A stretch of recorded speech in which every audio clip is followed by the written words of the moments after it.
starting the stream. Okay, yeah, the stream is ongoing, so it's fine here.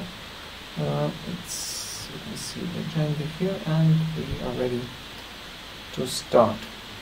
So, hello everyone, welcome to today's session. Today we are going to continue the presentation about the inheritance. We had last time, we finished presentation today, and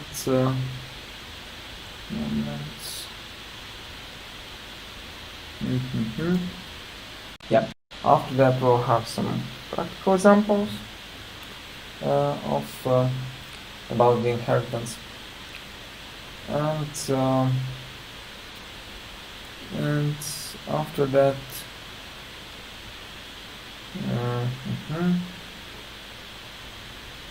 and after that, if we have time, then we'll move to abstraction. So that will be today or next week. So let me quickly check the slide, because we finished last time. Because right now that was I missed it right now. So let me quickly check the slide. We finished last time, and then we will continue with the presentation. Okay, so I have this slide. So this is this one we have.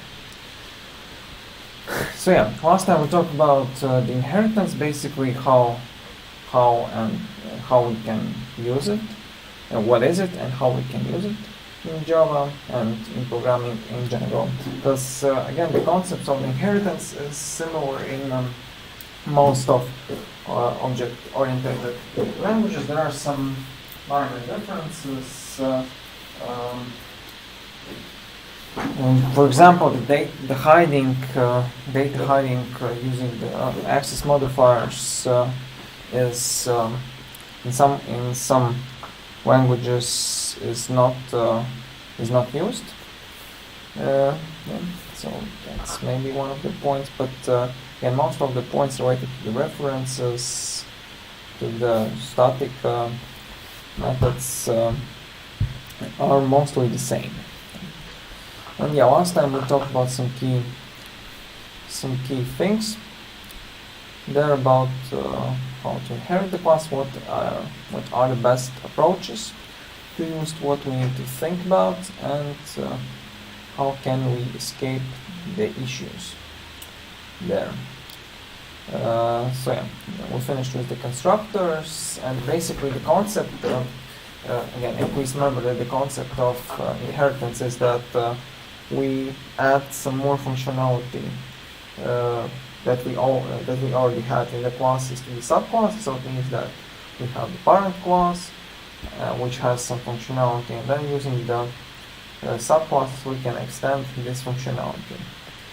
So that means that we add something new. Like we have the methods, we can add new methods, or we can change the existing one. Mostly, again, as I said last time, the most usual behavior is that we add some that we used, like if we override the methods that we used, the logic which is already defined in the superclasses, and then we add something more there. So the idea is that we go from general to more detailed.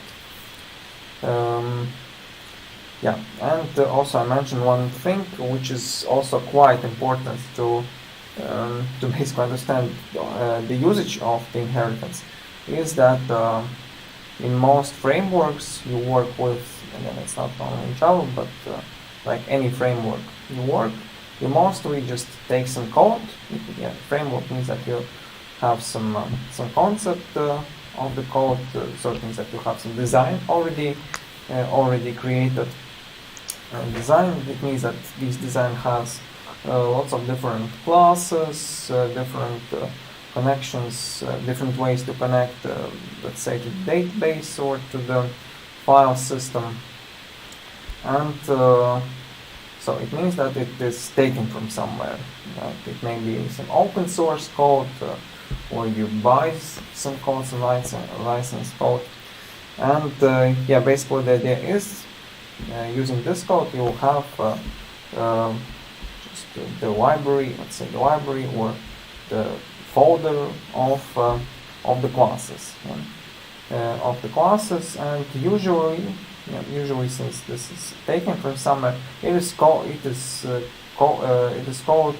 the core logic. So it means that this is the core. You take the logic from somewhere. Yeah, and then again, maybe if we go heavier, this code may be updated by the provider. Like again, if you buy this code from some provider, let's say, or some software company, then yeah, this is the code, and they usually have the updates for your code. And here we may come to the one important thing to think about. So imagine we have this code, we download this code from the let's say again software company, from provider, and then we use this code, and we can do some changes there. But again, let's imagine that you need, let's say, to reload this code. Maybe something is not loaded, or you have the updates in your code, right? So basically, what does it mean when you download or update something of what you already have? Like you have the software, you have some classes, some integrations, and lots of different things. Again, which are the files, the classes, Java classes or any programming language that may be. And imagine again you have the update. So what does it mean? It means that you download, maybe you download some more files, or you download some existing files which basically update the classes you already written. So it means that you just download the same files from web, like the files with the same names, with the same paths, and basically with the same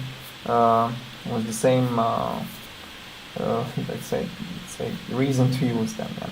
And yeah, then basically what happens? Like you have the files, and you already have the files. You make some changes there, and what happens when you again, imagine you write the changes there with all these files, and then the update comes. The updates overrides all the changes you've done, and you basically all the changes done by you in this project are gone, because they are because the updates just override all your changes. And basically, what's the problem here? And again, I think you understand the problem, but what's the you understand the problem is that the change is gone, but the reason of the problem is that you basically change the code which is already provided. And in most cases, again, if you work with lots of software projects, usually mostly you must not touch and change the core logic. So you may have, again, as I just said, download the logic from somewhere. This may be the core of your project, which may be, as I said, updated or maintained by the provider, and then it may be so it means that it may be changed, or maybe changed. Basically all the changes are gone if you do some changes in this core code. So that's again this may be the lesson for you. Do not change the core code. It is usually not allowed. But yeah, basically the question maybe from you, if we have some software project downloaded and we can do some changes there, how can we actually enhance? Basically, we mostly talk about when we have the core logic, the core project, the core files, then what we usually do, we extend the functionality of them. Right, so it means that you downloaded, for example, let's say you downloaded the template of the website. That's most usual case. Just random website. Let me open some random website. Website. Yeah, let's say you have the random website, which is called a useless website, and you may see some things here. Okay, maybe that's not the best website, but okay, let's just imagine we have some website generator. Like you have the website, you have some let's say templates here. Maybe in this case that's not the best template,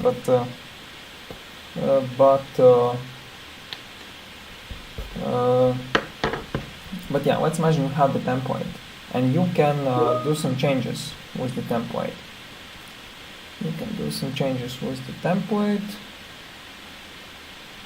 and basically the question maybe how can you change them? And here is the answer. Basically, how most of the core logic work is that they allow you to extend what they have. So it means that there are the options to create your own classes, create your own logic, and then to extend it in some way. Again, it depends on the project you are working with. Yeah, and so basically it is mostly done using inheritance. So you have these core classes, and then again it happens maybe differently in different projects, but you have the option to create your own new classes, and in these new classes it means that you inherit them, and you can do some changes there. Okay? So basically this is most usual design of the subclasses and the inheritance. Of course, you may create your own design. That's not prohibited. Like if you have some solution when you need to use it, that's also fine to use them. But just maybe short introduction how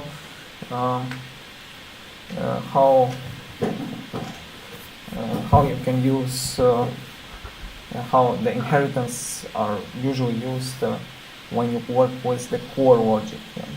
You create new classes, or as an option there are the interfaces which may be called by the core classes. So it means that like there's some generic logic, generic logic with the code, and this logic just does some step by step, just loops through the, let's say, the classes you have. That's also possible to read all the classes, and let's say from the folder it may be, or from anywhere else, and it depends on design. So basically it means that it goes through all the folders, then calls the logic from every folder. Like in Java we also may have such option. Maybe I will not I'll not show that, but again, you know that we can read the files, right?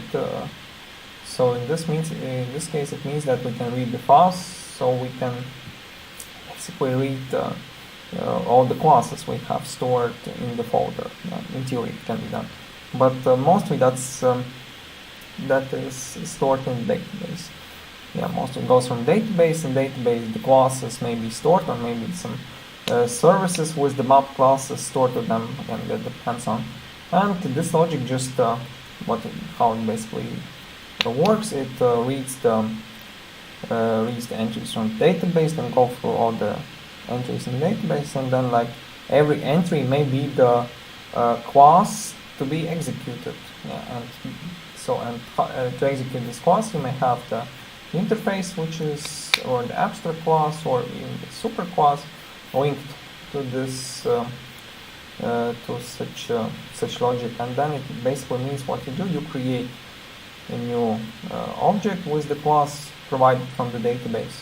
Then you can cast it to the interface and cast it to the variable which is interface or the abstract class or the just any super class, and from the interface you can call the object, and it can be done automatically. So the key thing here is that it may be done automatically by core logic, and you don't you just need to provide some details about the logic you have, and this will actually do all the stuff. Like again, that's as an example, if we work with one PHP framework, which is Laravel, then there's such thing like composer, and it basically means that in the I can basically show you how it works. How it works, but how it looks like. So, and one moment. See, open the file. Okay, here's the file. Yeah, here there may be the file, and again, that's about this framework, but usually it can be applied to any example you can face in practice. So here you may have the mapping of the classes, and basically what does it do? It just searches for all the classes in the corresponding folders, and in theory it can so like you have the folder with the classes provided, so it loads all the classes from this folder, and it basically uses them instead of the core classes. Like if inside this class, that will be client admin source, I have the classes which have the same names like we have in the core classes. Yeah. Then it basically uses these classes instead of the core classes. But what these classes do, these classes just extend extend the classes from core. Like again, maybe you missed the idea here, but I want to understand, because this is a really cool thing to understand, because if you understand this one, this may seriously help you to understand the whole concept, how inheritance may work on practice. So you have, again, maybe let's start from here. You have the classes like stored in the core folder. There may be the core folder with all the core elements of your, again, it may be the website, it may be the application, it may be any service you may have, and you have all the classes there, right? So there are the classes which just do some logic there. Then what you do, you create your own classes. You provide, here's the extension, right? You provide, you create the classes there. The class may be named in some way, so they have the namespace, and basically you can. So this is the core of the program. The main definition of the program here. And here there are some class mappings, and then basically what does it do? It searches for all the files in this folder. So search for all the classes in this folder, what we have, and then it just basically, if it finds the class there, and the class name is the same as the class name loaded from the core is, then it basically uses the class located here instead of what is defined in the core solution.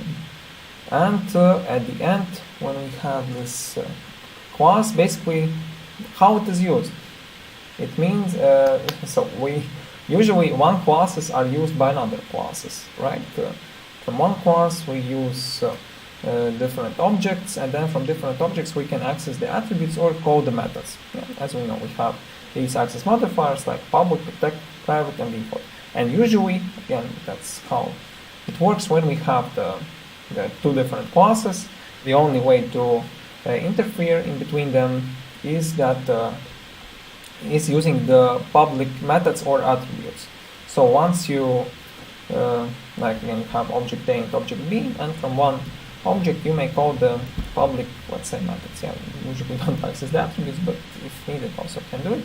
But yeah, imagine that we call the public methods, and again, if you have the public methods, it means that for all the subclasses you have, like a moment,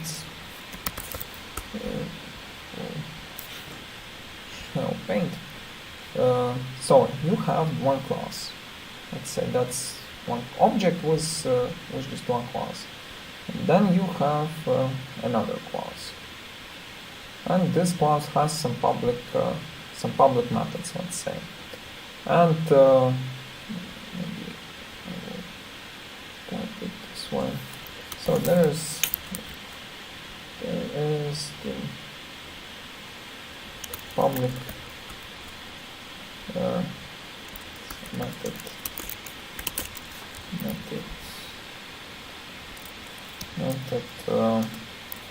let's say A, yeah, with some signature. So this class, this object do have it, right? So, and when from this class, I just have some logic here, I call the public method from this class. Yeah, so I'm currently here. Yeah, I have some logic here. I'm in the method here somewhere, and I want to call this. I actually have the instance, had the reference to this object, and I want to call the method from here, public method from here. Right? I can do it. Yeah, I have some logic, and for me it's fine.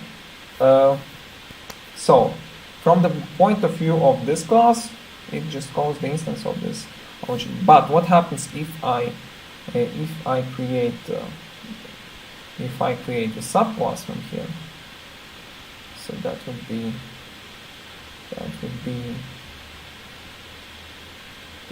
the parent.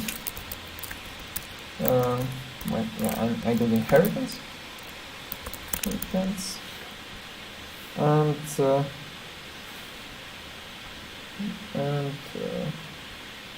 here I have the subclass. So this is the subclass of this class. But as you know, I can also access the same public method from this class, because that's inherited. That's public. Basically, everything is inherited here, but it will still be accessed from this class. So from the point of view of this class, it doesn't matter if I call the method public A from. Sorry. So if I call the method public A from this class or from this class, I mean from this object or from the class of this object or the class of this object, it doesn't matter, right? Because they both have this method A. So I don't, from point of view of this class, when I am here, I don't care what's the instance, what's the type of the instance of the object I use here, because they both have the same method A. So basically what I do is just call this method, and this is what is polymorphism is about. We usually don't care about what's the instance of the method is, or what's the instance of the object is. If this is the parent class or the subclass, if I just need to call the method, then I can do it. And again, if we go back to what I said before, imagine that this is some core logic, and then the classes are loaded in some way. Maybe again, if we provide the loading of the classes this way. So again, if this is the core code defined, so it doesn't matter what class I load, what class it loads, if it loads this class or it loads this class, but they both have the same methods. They both have the same methods which can be accessed publicly, and that's why I can use the inheritance. And basically what happens in this class, all the same methods can be called from here with all the same signatures, but here I can add some more logic, let's say, but all the core logic stays here, because or the or the private attributes will stay there. So like yeah, all the public or the private attributes stay here. So in this case, we can also use the logic as a private to maybe not allow to overwrite some details. There also may be some possibilities and moments.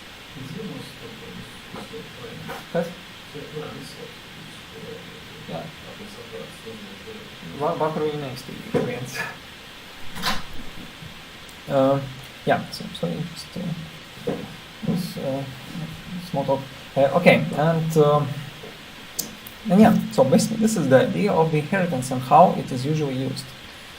So if you understand this concept and how it is used, that's really nice. You can work on lots of frameworks there.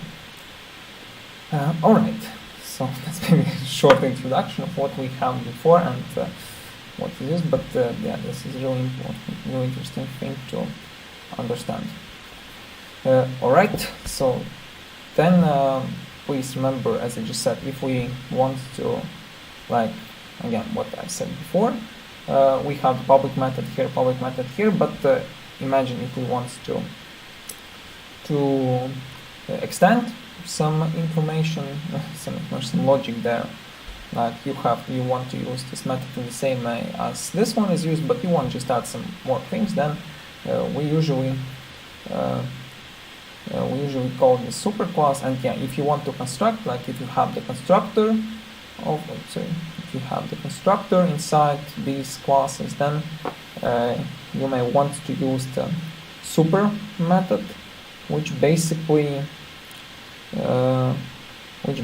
calls the constructor from the superclass. Yeah. So inside the constructor, you can call the super. This will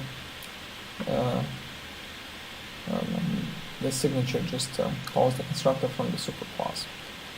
But in fact, you don't need to define it separately, and I will show why, because that's already called.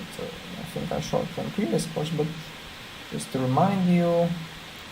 So here we have the child class, and here we have the parent class, and here we have the constructor. Let's just define an unparameterized constructor. So that would be child. Now the constructor without the parameters, and here I want to just point that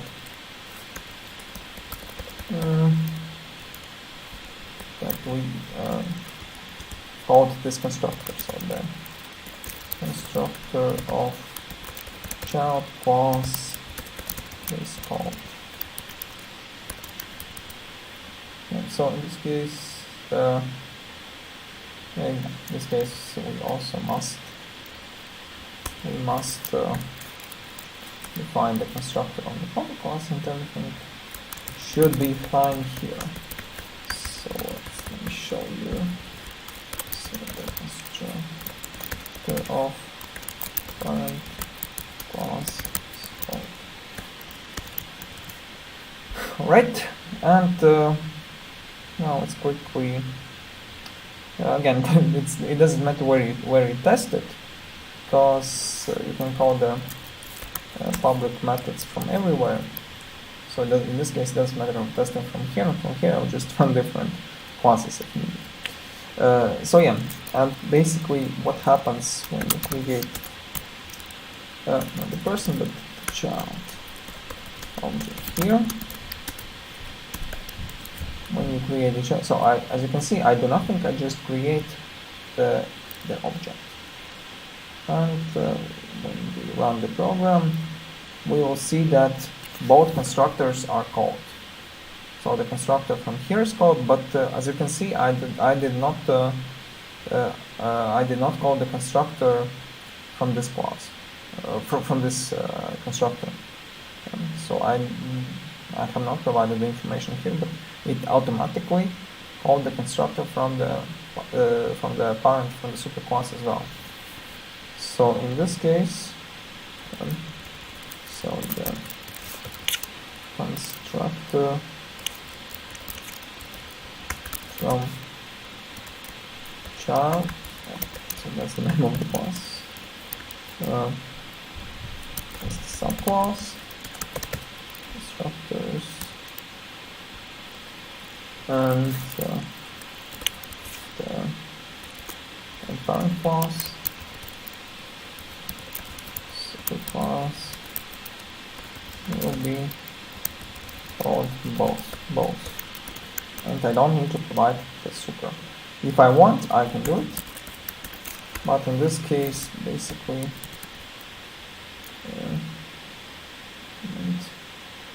oh yeah, that's also should be the first. That's always should be the first. So basically, there's for the constructors, there's no reason to use this definition for the constructors. For the methods, like again, we'll talk about the overriding overriding for a bit later. We'll have some examples, but yeah, that can also be used for the for just all the methods. Like you can call the method from the superclass, so that then you'll use not the method super but the keyword super, and then you can access the corresponding method, the implementation of the corresponding method in the superclass. Yeah, and also the problem may be that you have in the parent class you may have the the super without the arguments. We may need to have the superclass with the arguments. And basically how does it work is, and basically what's the problem may be? The problem may be, as I said, the constructors of the superclass must always be called. Okay. And the problem may be that the constructors of the class are only parameterized constructors. Like in this case, if I remove the constructor part, you will have the issue here, because you do not have the constructor which is unparameterized. So the problem here is that it searches for the unparameterized constructor, but it does not see it. And in this case, only such approach may be used. We can define some default name here. So here's the name, and then it will call them parameterized constructor from here. And at one point, if you declare it this way,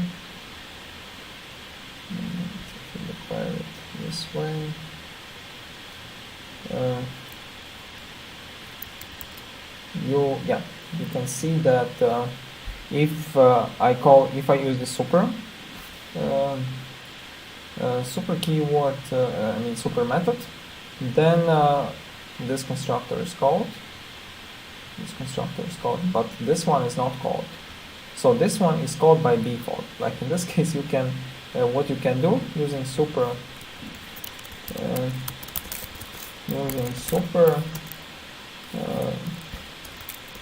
method, you can define which constructor from the superclass and superclass to be called. And the only constructor which can be called by default is the only constructor which will be called by default is the constructor without the parameters. So if method super is not called, then the program will try to call the constructor from the superclass without the parameters.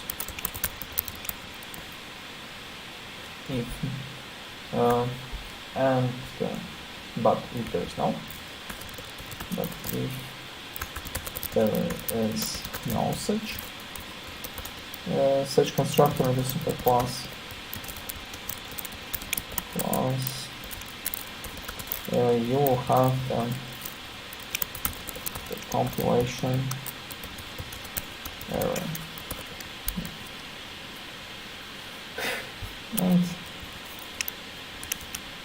this is basically how it works for the constructors. So using super method call, you can define which constructor to be called. Here we have some examples. We can define the way we construct our objects. We can use the extension here, the extension way here. Like if some parameters are provided, then I can just use default. Then using the default, I can reuse the constructors I already have. So I can use this keyword to access other constructors. Yeah, so also one of the examples, we can have different the constructors with different parameters. So it means that we have the overloading here, overloading of the constructors, and it is based on the parameters we provide, based on the signature. Because we cannot just simply type which parameter we want to provide. We have the exact signature with the exact sequence which defines us basically which parameter we provide. Like we cannot provide in this method only just name and depth, or salary and that and then the name. The sequence must be the first parameter is the name, second salary, and the third is depth. Yeah, and here we have the problem as there's no super call, because there's no there's no just unparameterized constructor in the superclass, in the class employee. Right? We don't have such constructor. So we need to manage it from the subclass. Manage the call from the subclass. Yeah, okay, now it's ready, and then why we may need the encapsulation. Yeah, when composing complex object structure, we need to think about how to access its internal structure. It's different in different approaches. Again, we want to hide some data, and yeah, like in general, one can use dot notation, and so we access the public. Yeah, usually we access the public attributes. In some cases, we can also access protected attributes, or if we are in this inside the class, then we can access private attributes as well, and methods. But that's also always hard to explore such object, and their usage may not be safe. Again, as I provide this information for, I explained to you. Sometimes this one is that this approach may skip some necessary checks to be done.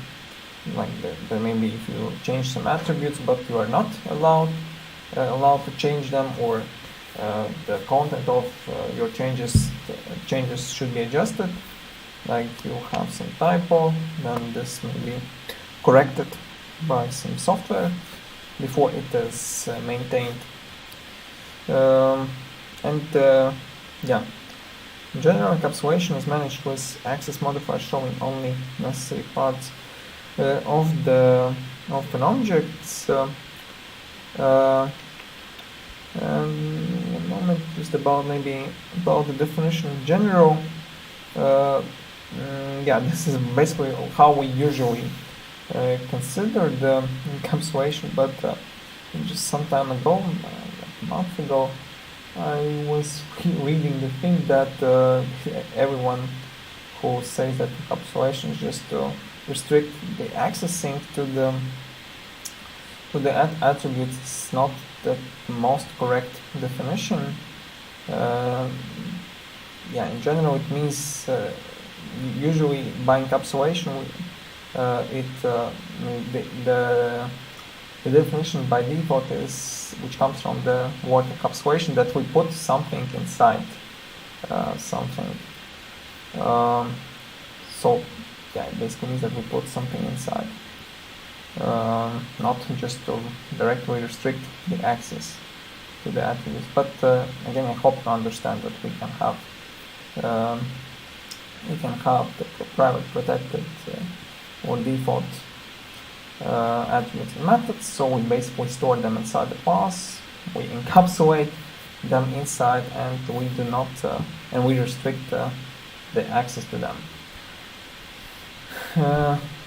That's mostly theory. The concept is again that I may have the class with the attributes, and what's the idea? Idea is that, like here, we access the attributes directly, and the problem may be that the input is not checked.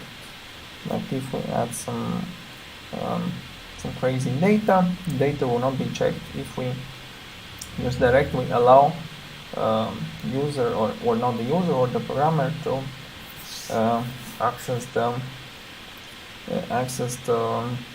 attributes. The same way as I told here, in some core logic, there may be, as I said, private attributes and private methods, which to which we do not want to allow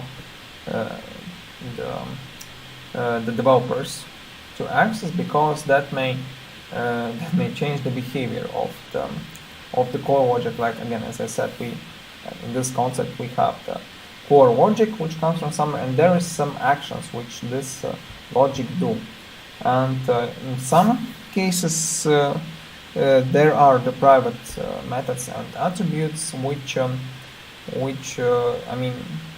are restricted to be accessed using the access modifiers, because if we use these attributes incorrectly, this may actually change the behavior of the whole core logic.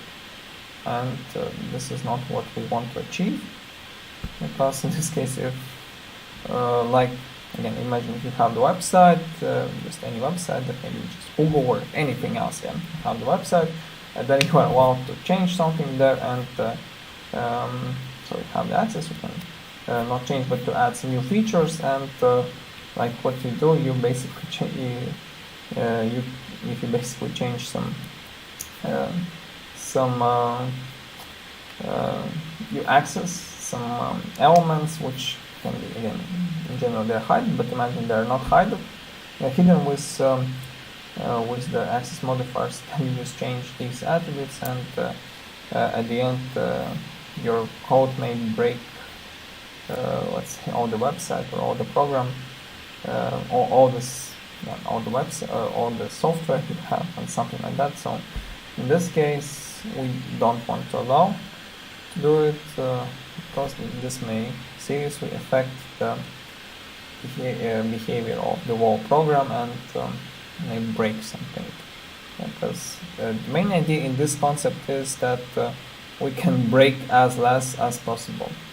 In fact, that's usually it's not 100% possible to get rid of the possibility to break something, but such design using the inheritance and to not allow developers to touch some core things is really nice to escape the issues we may have.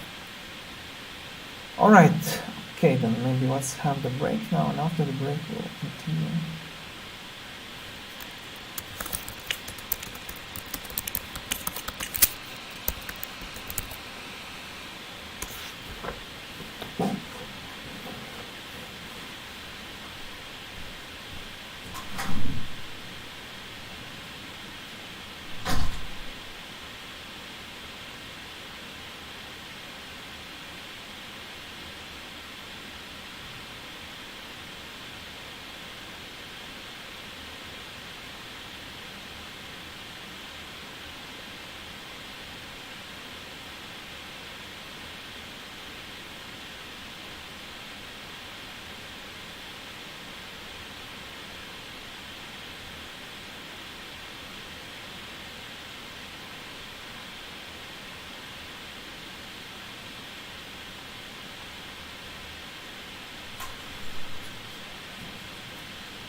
Okay, let's continue.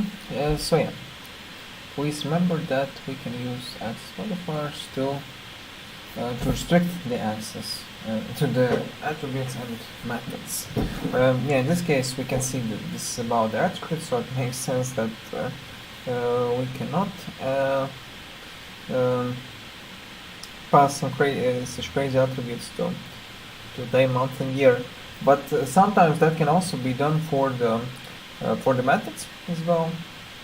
And in this case, for the methods, we want to restrict the access. Sometimes we may want to restrict the access to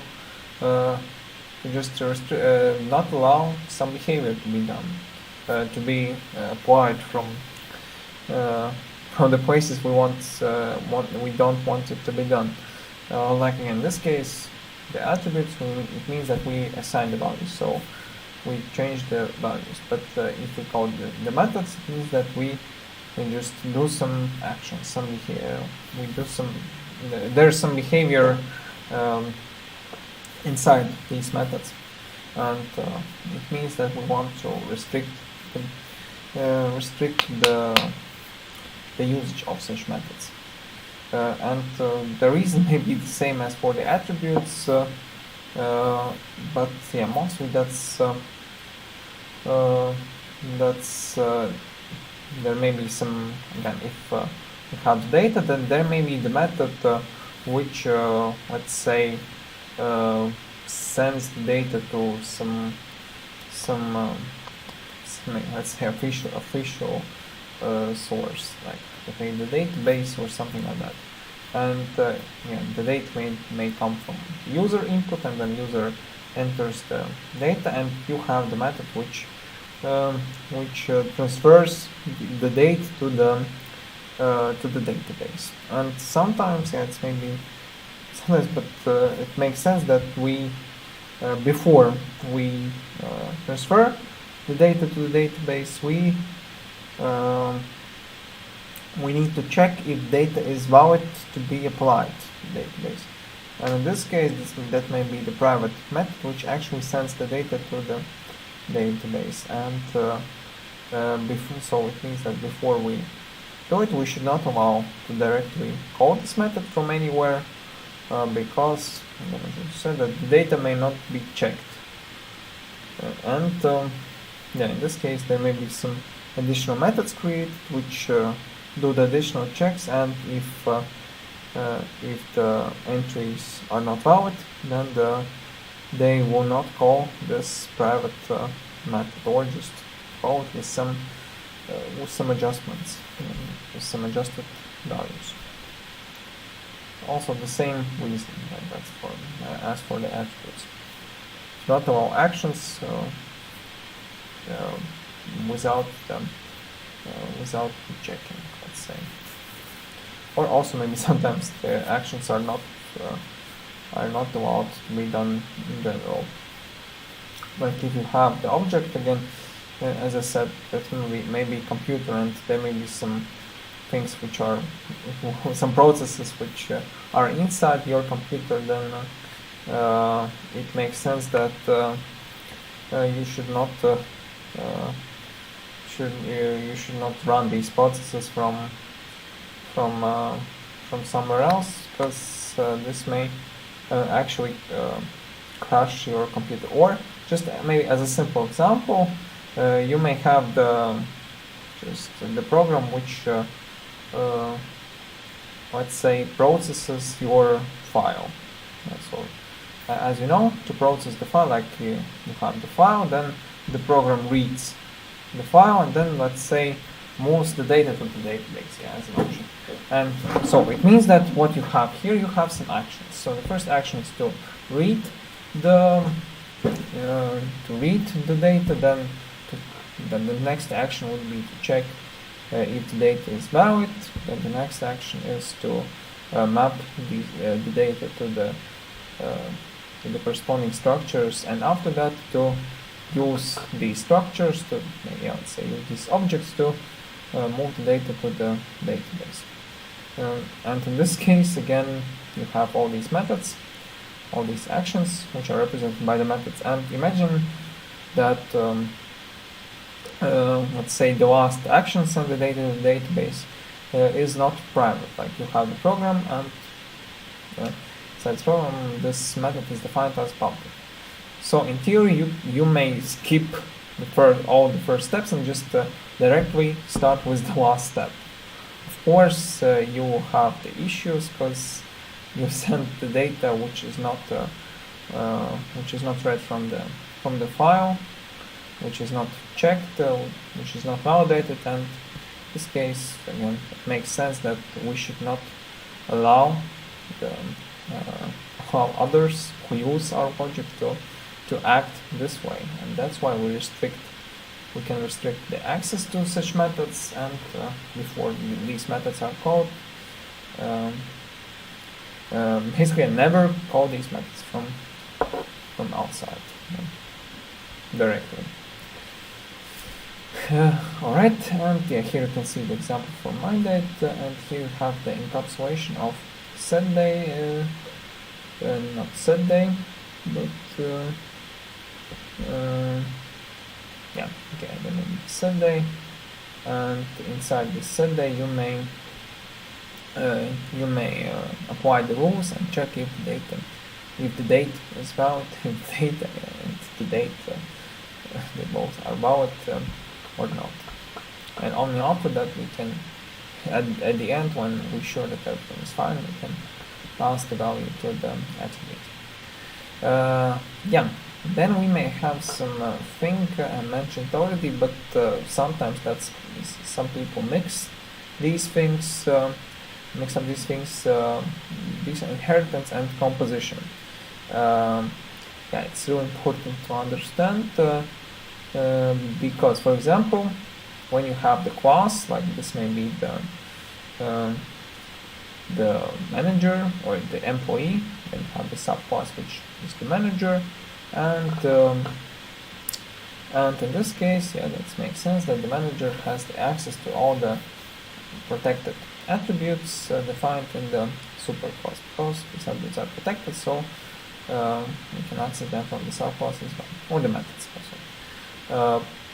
But if you have the class employee and you have the attribute which stored inside this object of employee, and you have some private attributes inside this employee class, and yeah, so when you have some logic inside the attribute, let's say the attribute may be computer, yeah, why not? Yeah, the object computer, so each employee will have the computer, and the class, the object computer, has no access to the protected attributes of the employee class. Because this is composition, this is not inheritance. So the attributes stored under the class will not have the access to the protected attributes of this class and the object. So this is the first thing to understand, and yeah, basically in general the concept is that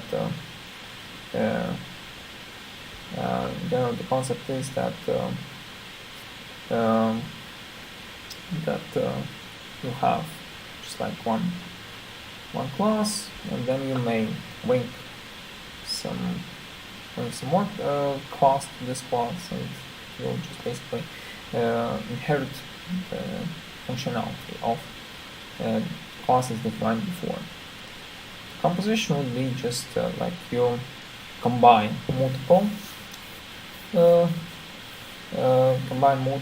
classes. In this case, this class will use other classes, and other classes will be the part of this main class.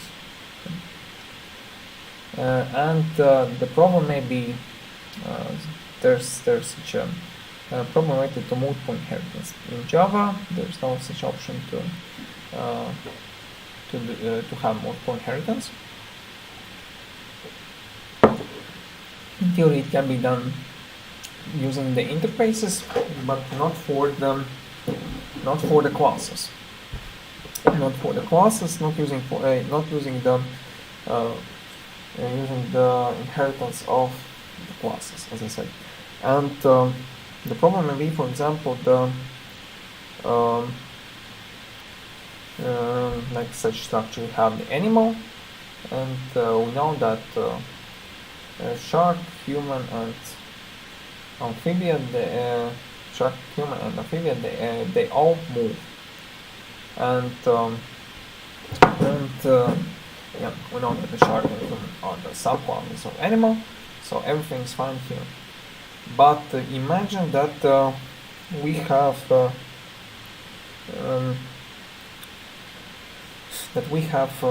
class, like in this case that's amphibia, and amphibia is shark and human both. And like in this case we have the implementation of the methods move, and for the shark the implementation is done in the way that the shark swims. When this shark swimming, then human is walking. But yeah, in this case, if we have such structure, how can we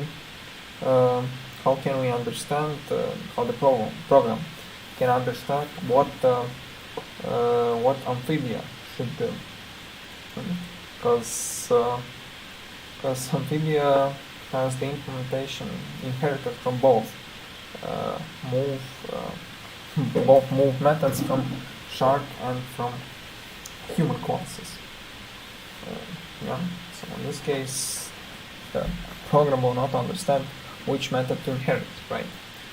And yeah, this is the problem of multiple inheritance. Why in Java and in, let's say, most programming languages, multiple inheritance is not allowed, because we may have such issues. There are the ways how to solve it. In Java, there's in fact in Java there's also such option to implement this using the interfaces, using default methods in the interface. But yeah, this is the concept which was introduced in Java not so long time ago. This is relatively new, but yeah, in Java such damage problem may also be in place, and we will see such examples. But if we don't talk about the interface, if we just talk about the classes, then yeah, such concept is not possible. And then as an option to use multiple inheritance, we may use such thing like composition, as I previously mentioned.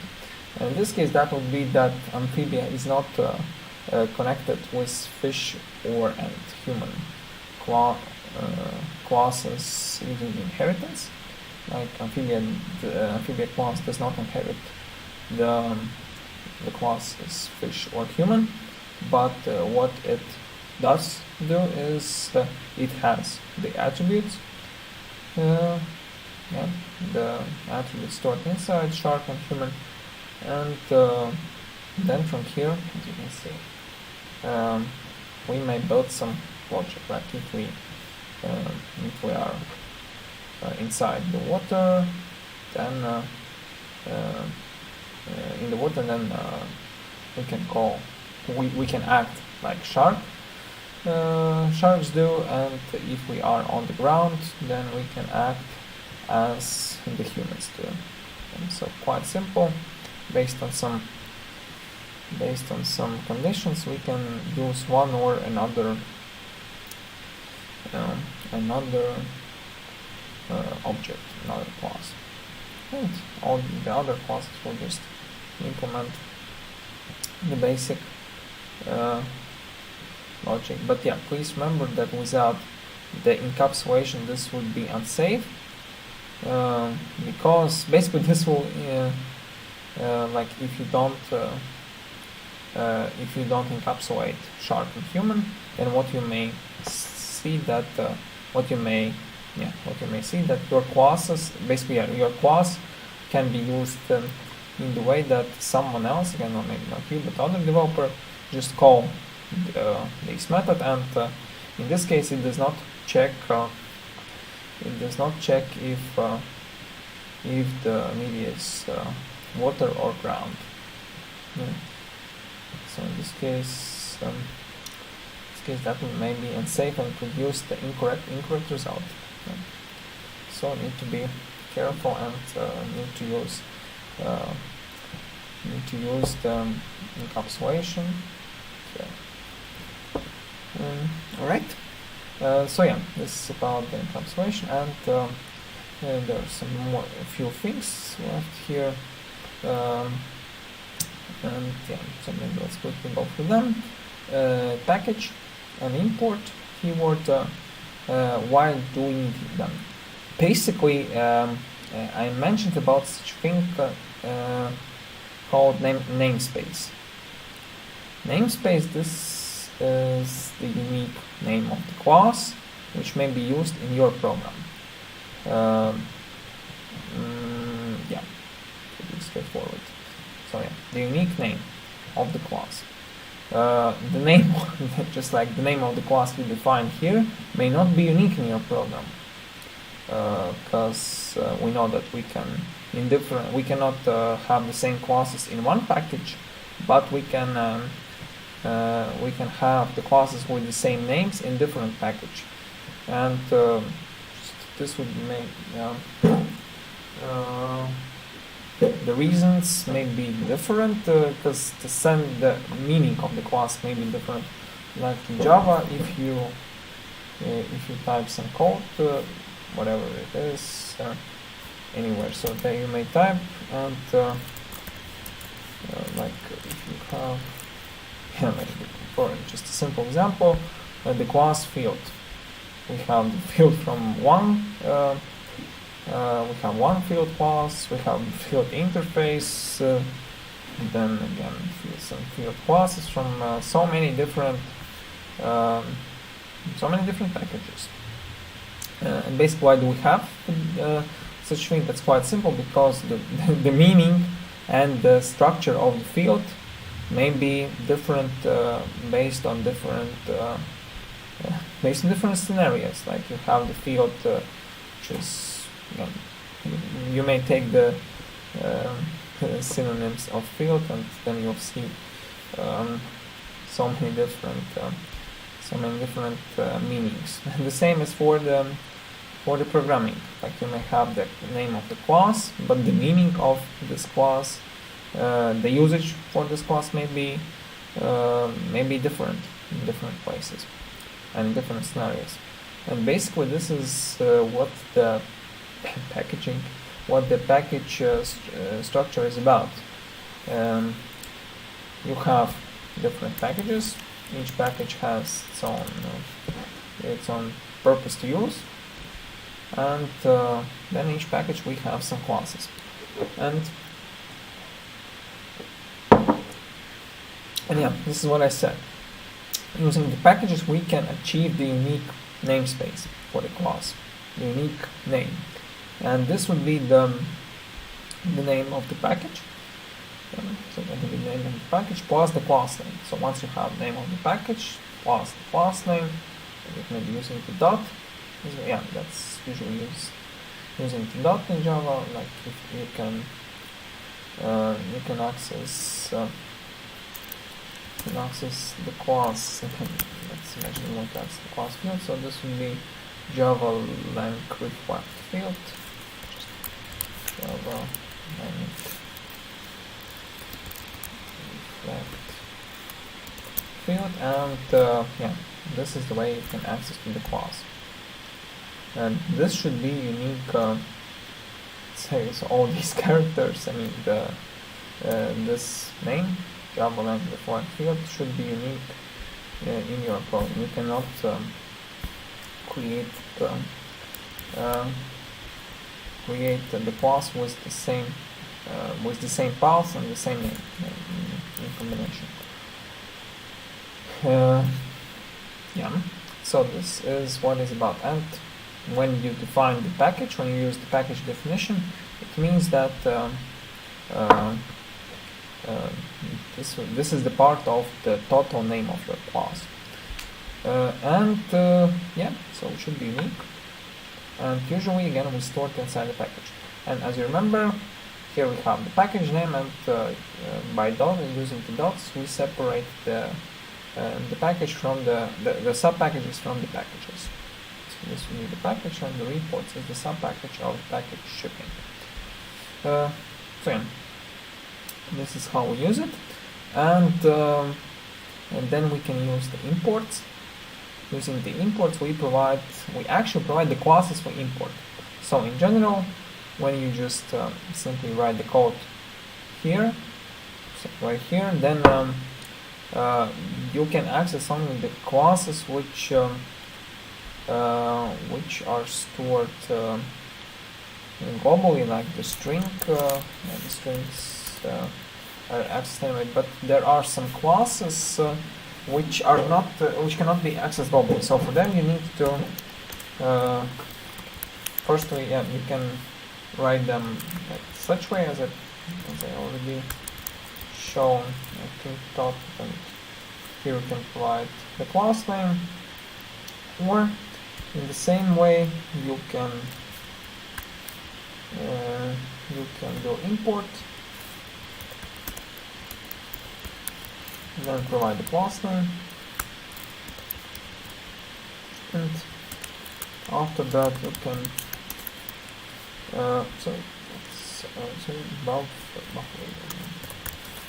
So that's buffer reader, and then you don't need to provide the full path to it. You can just simply use such class in your code multiple times without any issues. The problem may be if you have a class with the same name in your package, and in this case you cannot import.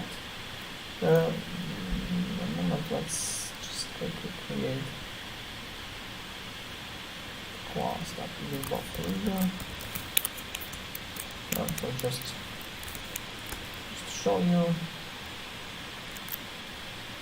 So if I import the class buffer reader from Java input output, okay, yeah, that can be possible, but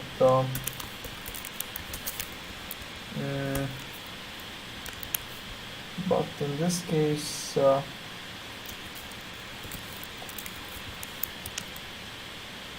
sorry, not one moment, yeah, that should not be possible.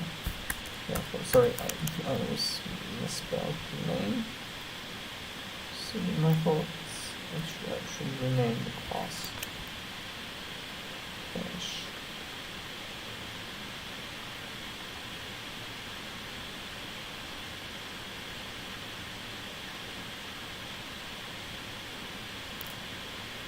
And after that,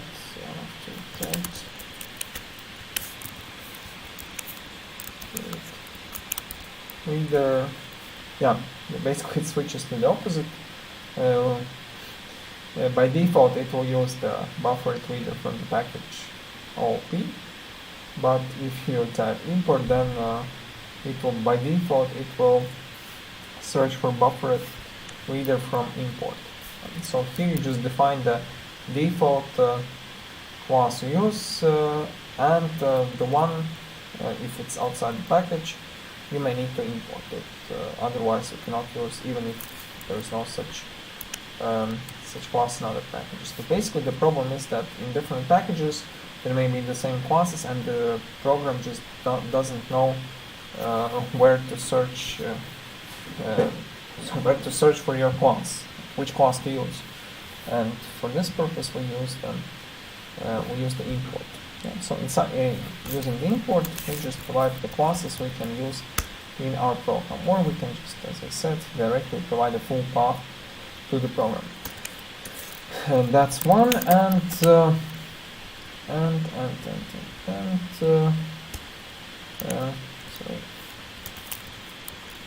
So that would be yeah. So you may want to use the stars. That's not the best the sample. Let me open the.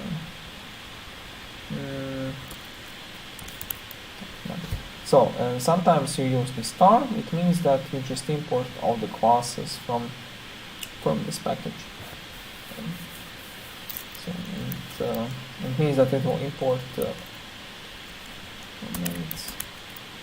Yeah. So it will just import all the classes from the corresponding package. Okay. So that will be. And all the sub-packages. So if you have the package which has the sub-packages, it will import all the classes from there. Right, so that is what the important package is. The import works in the way that we provide the top package name, then the sub-package name, and then it must be defined at the beginning of the code, and only once, yeah, because otherwise that will not make sense. Packages defined. Because yeah, basically the package is the namespace. We search our class by like the unique identification. Unique identification. Right. Yeah, is defined from. Yeah, it's not recommended to put classes in default package. Because of the reason what I mentioned before, yeah, that because we want to have the unique identification of our class. Otherwise, if it's just default, it means that it has no meaningful prefix. Basically, it has no prefix, and this may trigger the confusion for the program. Yeah, structure from left to right. Let me have them top packages, then we go to sub-packages, and yeah, in general it refers the folder structure and file system. And so the top packages are the top folders of the top folders, and sub-packages are the folders located under the top folder. Yeah, so if you have a package like LP, my company, my project, then in the file system that would be source. So we start from the source and then we go down. We have the folder LB, then we have my company folder, this one, and then we have my project folder, which is this one. So this is how it usually works. And then yeah, then we call the import, and then import the classes in the same way. Then just show you using star import all. Yeah, it should be before class definition. So basically, import is applied to the file. Yeah, as we know that we store the Java classes inside the file. So it means that we have the content here, and everything comes from the file content. Yeah, it instructs compile where to find particular class from your place. It's not necessary to use it from the same package. From the same package you may need it to do if you just have some confusion, but that's not what you should have. Yeah, and you cannot import class from default package if current class is in another package, and that's why it's not a good practice to use default packages. Yeah, so then you should have the unique class composition. As I said, packages and classes are used to create structure of composed objects. Yeah, and I just said the names of the classes or the combination of the packages, and the class names must be unique. Yeah, and then therefore packages are similar as URIs, universal resource identifiers. And yeah, the last thing we already used much I'm not sure why it's under this topic, but yeah, just a small reminder. There are the wrapper classes we usually use to work to basically replace the primitive types and just use the corresponding reference types for them, so to have more functionality. Boolean, byte, character, short, integer, long, float, and double. But yeah, this is basically a topic we already talked a lot about. So just a reminder that we have such classes. Okay, one moment. I need to take my notes. Just a second.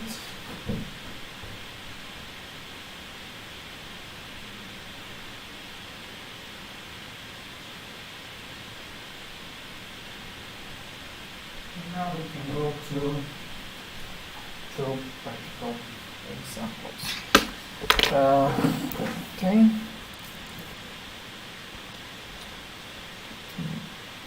Here, I will go to the practical example. So maybe I will create another package. Yeah, the packages are also used to make the logic easier to search. So this would be inheritance.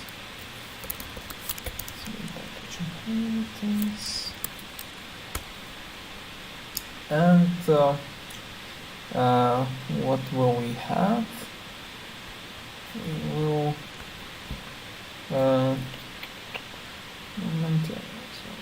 closed. Here's my example files. I can open them. So let's start with elements. Okay, no, yeah, maybe let's use overriding. So I will base my examples on the hierarchy we talked about, and that's this one: employee, engineer, manager, secretary, and director. So basically, I will implement this hierarchy. So first of all, we start from employee, and the same way as I said, if we have top-down design, it means that if we start creating the classes, then we should start from top and then go down. So we start with the top class, and the top class is the class employee. So class will be employee, and as we have in the structure, we have the name. So that will be string name. That should not be, not private, but protected. Yeah, please remember, if you want to use the subclasses, then one moment, let me think. Do we really need to?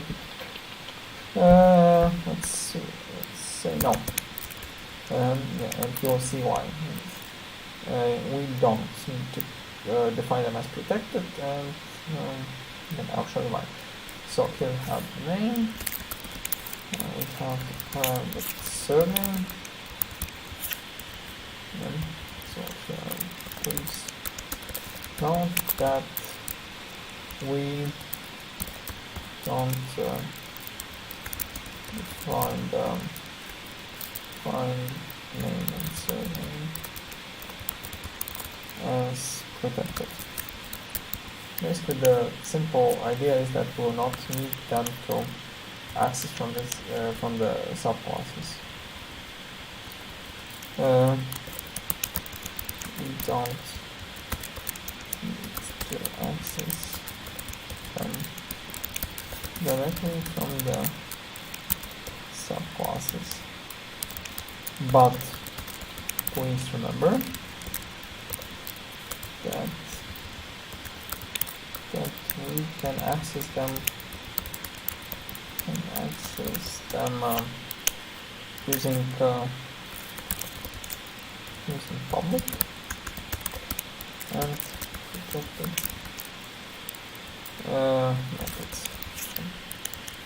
connects them from the subclasses.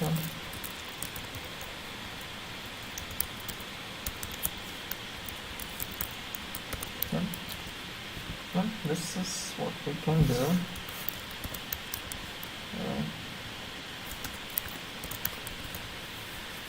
So it doesn't, we don't need to define them protected if we want to have them in the subclass. They will still be here. They will also be the part of your object, but yeah, we don't have such need to change them, let's say, from the subclasses. But what we can do, we can directly just, if needed, use getters for name and surname, so we can read them using getter methods. Yeah, to set them, I will use the constructor. So that would be constructor from tree, and as we know, all the people have name and surname. So that would be string. Yeah, maybe in addition, let's maybe create it more advanced. Let's say create the class person. Create the class first, and then I will just put name and surname there. Just why not? Since we are working with the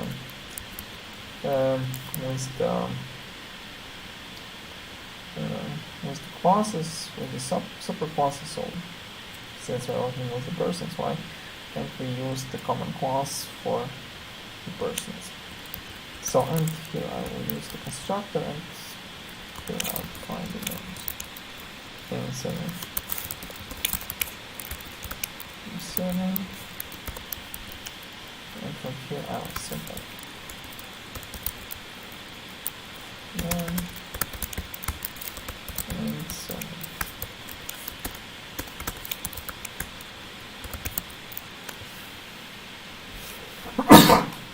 Excuse me. And use the getters here, and after that, not sure if I'll touch this class anymore. What will I do? Instead, well, first, and here we can see, as previously said, that we cannot. So we must call the constructor of the superclass, and in this case. It doesn't do it. Like if we provide default values, we can escape this, but since it's not allowed, we need to since it's not allowed, we need to define them this way. So that would be, yeah, we call the constructor from the superclass, and this would be name and surname.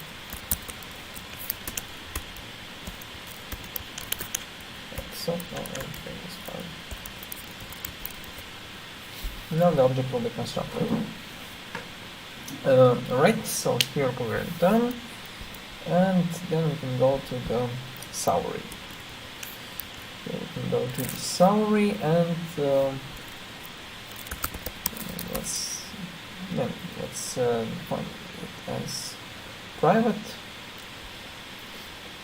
Because again, we first have a salary. No one wants yours. No one wants her salary to be changed without notifying you, for example. And that's when before the logic may be for the salary. Salary is defined as private, so no one will change it directly without notifying you. So every time you may build, or you may want to create a logic which will notify you when your salary is changed, or also you not only notify, but you will need to have some agreements that your salary is changed. So that would be the salary, and maybe let's define it as integer. And this will be the salary. And yeah, so here we can define the constructor. So that would be we can use the constructor, or as an option no, let's maybe use the constructor. Let's maybe use the constructor. Let me think. Yeah, let's use the constructor. And so the salary.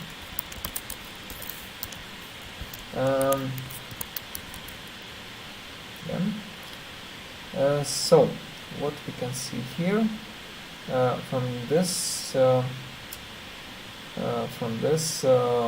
constructor, we should also call the constructor of the superclass. Moment, let me quickly think.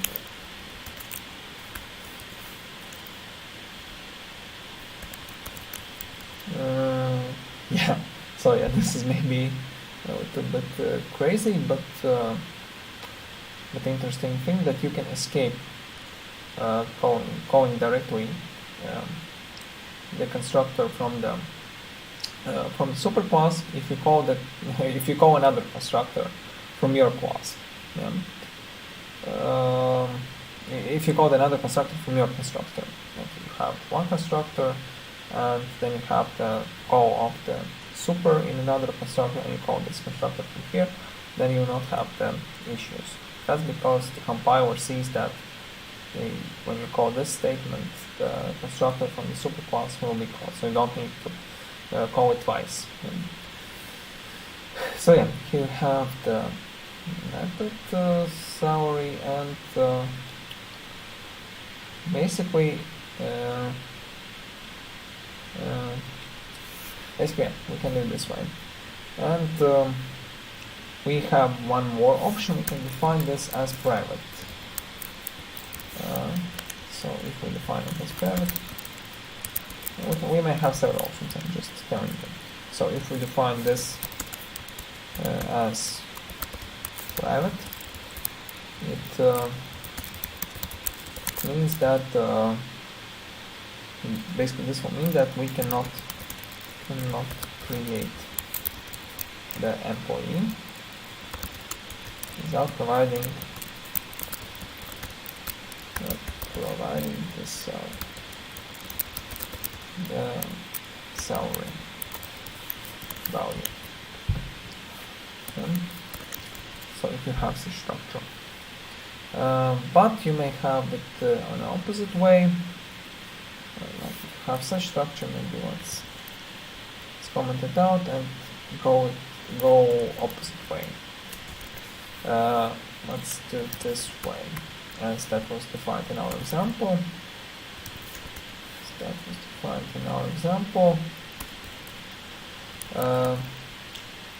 So here you can see that the salary is not provided, but we need to construct the salary. This. And for such purpose, we may use some default values. And let's say here I can define that will be private final constant as base salary. Final will be base salary, and let's define the value. That will be 1035. That will be integer. So if the salary is not provided, we just define the base salary. So I can use the employee class.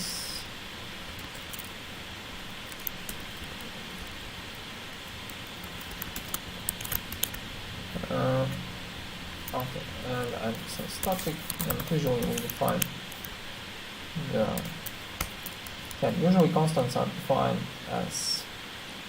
There are two options. Constants can be defined as public or as static. So it means that the constants are defined for the classes. They're they're final and they won't be changed. But please remember, we have one let's say feature for the constants, that the constants, if they're not defined this way, like you do not define, you do not assign the value this way on the top, you can actually assign the values only once per program. So if you don't define it here, you can define it once on the constructor. Yeah, you can do it in the constructor. And this is where there are differences for the static constants and non-static constants. Static constants are just the constant defined usually this way. So if you assign the direct value to the constant this way, then you can and it's preferable to define it as static, because it does not depend on the object, right? Because you define it under the definition of the class, you pass the value, and the definition of the class, it will never be changed, and that's why you can simply keep it as static and use it for all the classes that will be the same. But if you define the value in the constructor, so it means that it can be different for different object, and in this case you should not define it as static. Right, so yeah, here we have the option that this is base salary and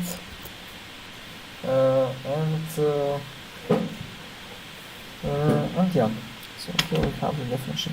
Also, we may have the birth date, so I will provide it here, but yeah, the birth date should be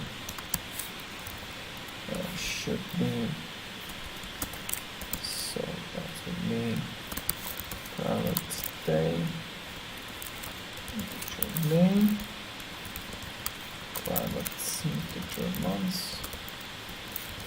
and private integer year.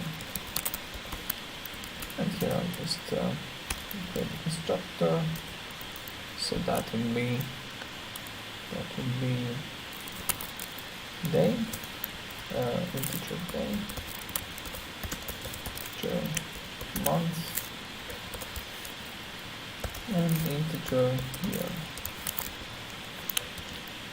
And from here I can set up the values.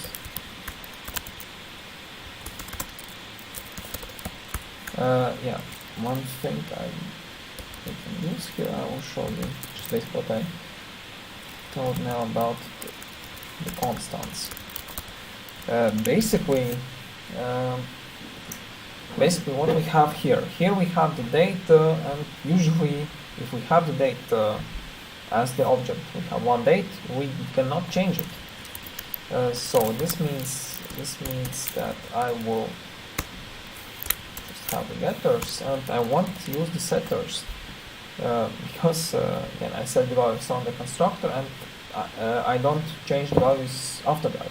Yeah, because that makes sense. If we have the date as the object, we can skip changing it. Again, in some scenarios that's maybe possible, like you have the let's say the date of the meeting, and then there's a meeting on your job, on your work, and then this may be rescheduled,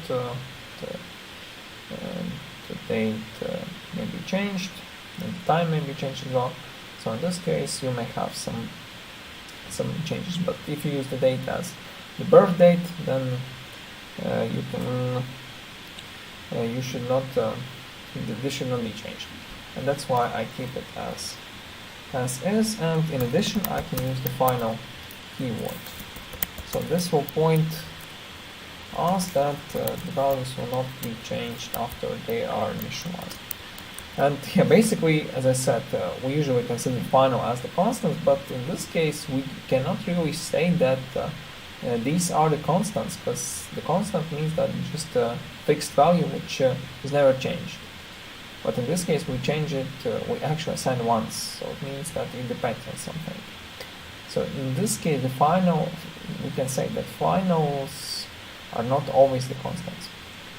But yeah, I'll write a comment, not necessary, but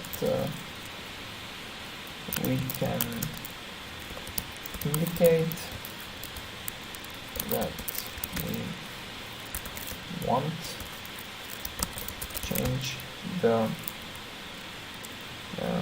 date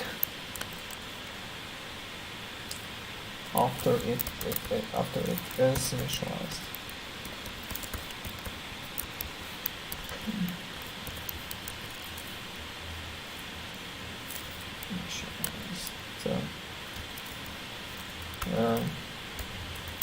Using the final keyword. Okay. So now we have the date, and we can use the date. I will not use it under the employee, but I will use it under the person. So here under the person, name, surname, and also I will add the date. And this will be date of birth. Sorry, using the underscores. No, I will not use the underscores.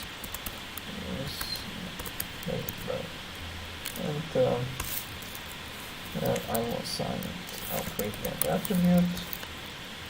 The person selected the date of birth. And here I will assign it. In theory, we can define these attributes also as final if you want.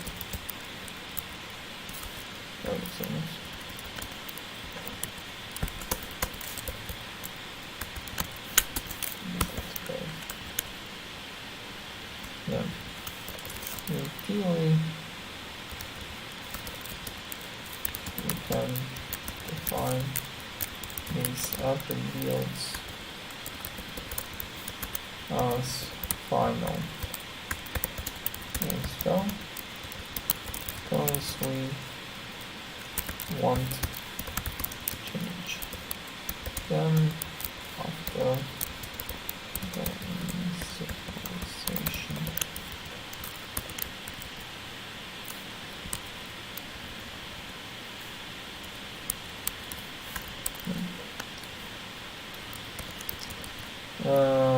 Okay, and I used Chapter for the date of birth. What else I can do? For employee, yeah, here we'll have the issue that we also need to provide date of birth for employee. I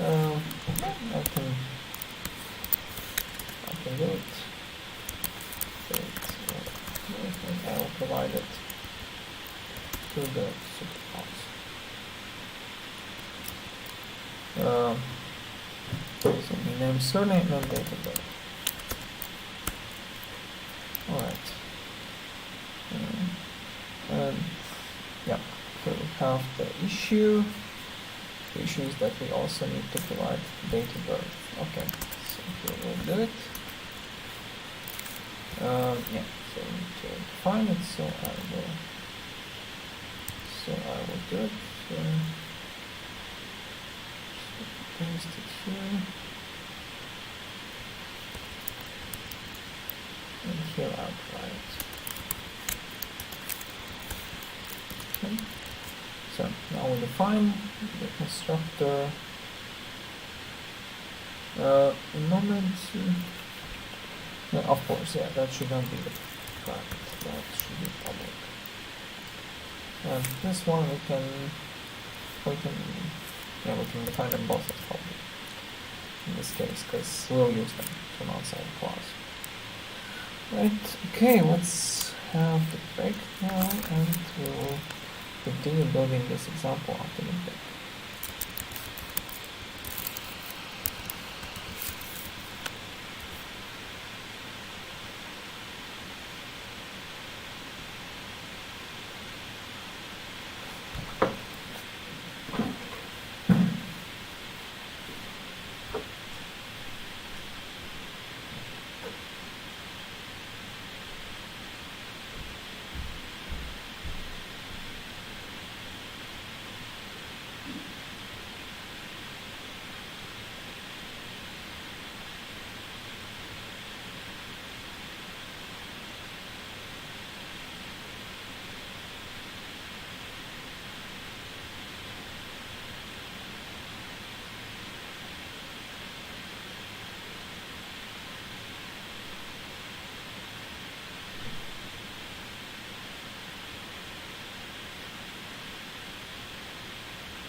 Okay, let's continue.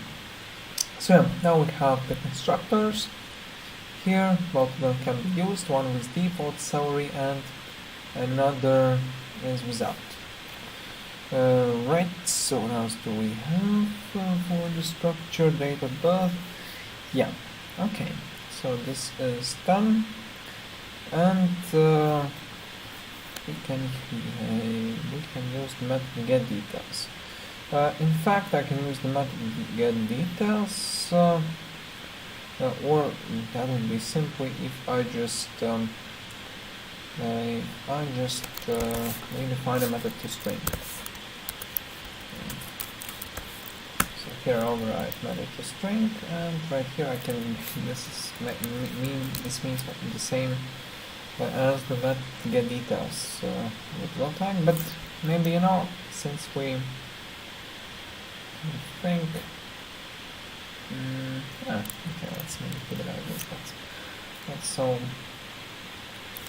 across. So this would be the name is this name, get name, and I don't access it directly. I use get name, then I will use one separator. Go to the next one, and let's just without that, make it long. This will be surname. Then I'll call it surname.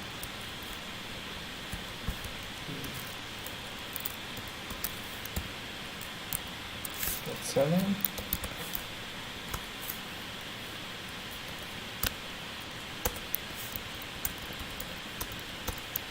And so what else do we have? Date of birth. Okay. And date of birth can be shown again this way. I will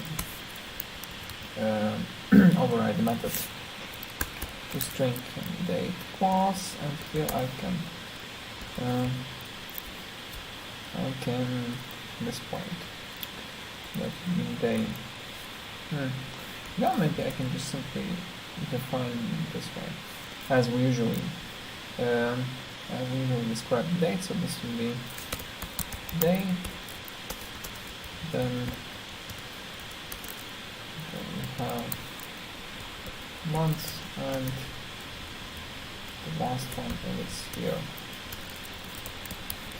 Okay, since here we're talking about the dates, one may be crazy nothing, but I don't know, information for you is that working with the dates on practice is sometimes may be really complicated, and there are so many jokes about those who are responsible to work with dates, because again, what we usually normally see, we have date, and date has the format. And we may have the format day, month, and year. And usually these are just the numbers in the database. Yeah, but as you know, so many different countries use different types of dates. Like in Latvia, we mostly use day, month, and year. This format, if you work with Swedish projects, then there you will see the year, the month, and day. So in the opposite direction, same maybe with Americans, British, and so on. But yeah, and usually the date should be converted to the appropriate way. And sometimes the work with the date may be so confusing because the program must determine the actual format of the date, which sometimes may be not so easy to do. Because if you have the date, let's say that will be 12/12 and 2000 something, then in this case we understand that the year is 2021, but sometimes that may be not understandable which is the date and the month, because they both may be 12, or maybe let's say that it may be 11/12 and 2021.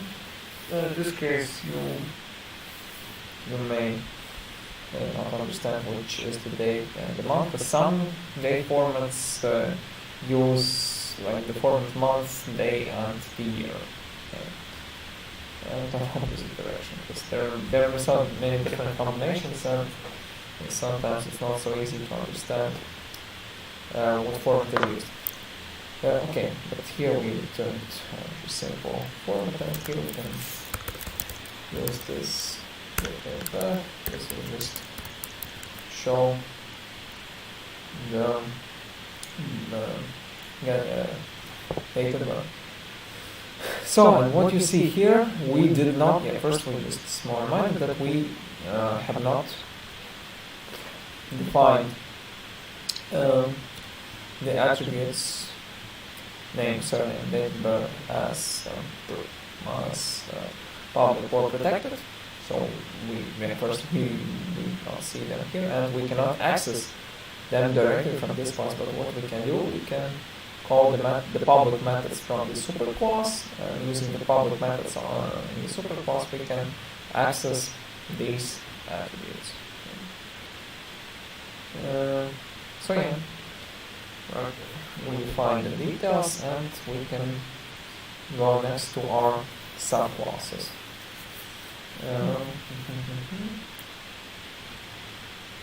Percent. So let's go to our subclasses. So let's start with a simple engineer. We can define directly here which class we want to extend. So that would be an employee class.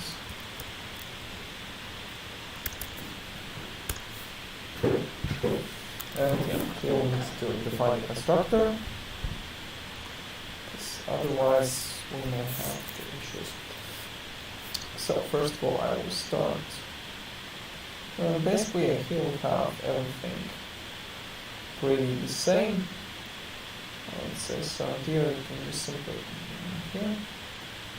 Here start here, you can just simply copy paste constructors for here and from replace the engineer.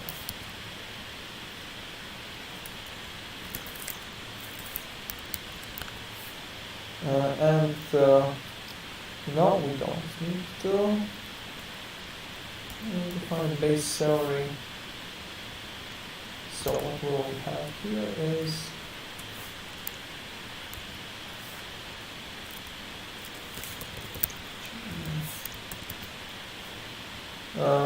sorry, moments. No. So here we have the engineer, and then we can pass the attributes. And right here, this will work in the way that we pass salary here as well. If the salary is not passed, if the salary is not passed, then this will call default implementation. Not default, but implementation is on salary. So leave this variant. Right, and here we basically have nothing more. So as per the scheme, and in the same way we can define secondary clause.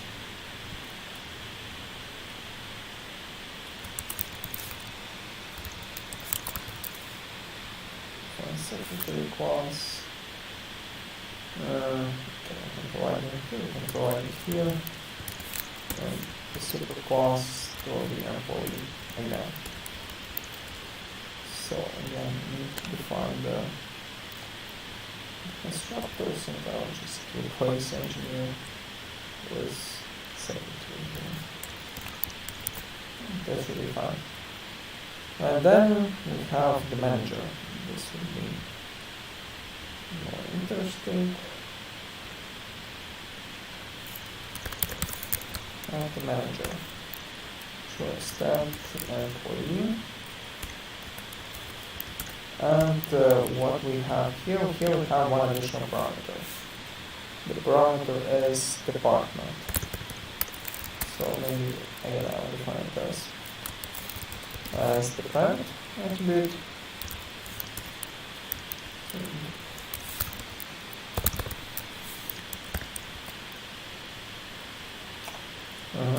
And then what will I do? I will also set up the constructors, but I will use them a little bit. I'll set up them a little bit differently. Yeah, here we have one moment. We'll need to do some changes here, and you will understand why. So first I'll define the manager here. I can also define the department, so we definitely have the department here. Department, so this would be, and I will here, and here as well. So I provide department to the code, and here as well still. Yeah, one more thing. This is what I want to say about overriding. As you can see here we have base salary. Right? I just used the constant. This may be not so correct because the base salary for manager may be different than the base salary for just all the employees. So in this case I will need to have the method called the private integer get salary, and here I will need to provide the in this case I'll not provide anything, I'll just get base salary, but yeah. So that won't be private, it will be protected, because we will need to override. So this is private, this is protected, and here I can just simply return employee base salary.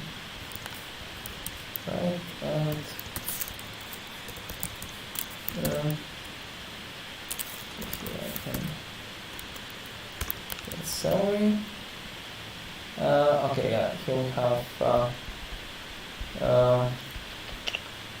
here we will have the issue that this method will not be called in the constructor. Okay, this is what I didn't want to do. Yeah, we cannot call the methods inside the constructor. Yeah, this is okay. Then maybe we will do different. We will not provide the salary. We'll provide the salary outside the constructor. The salary outside the constructor. Oh, sorry, no, maybe we'll provide it here, but we will not provide it. We will not provide it. Okay, maybe we'll do this one. Sorry for the confusion,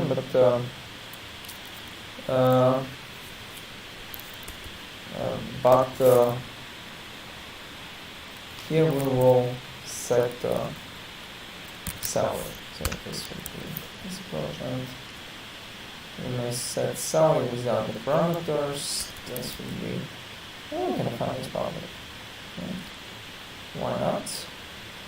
So this won't be the setup because we'll not provide them parameters. But what will I do is I will let's set default salary, and here we will return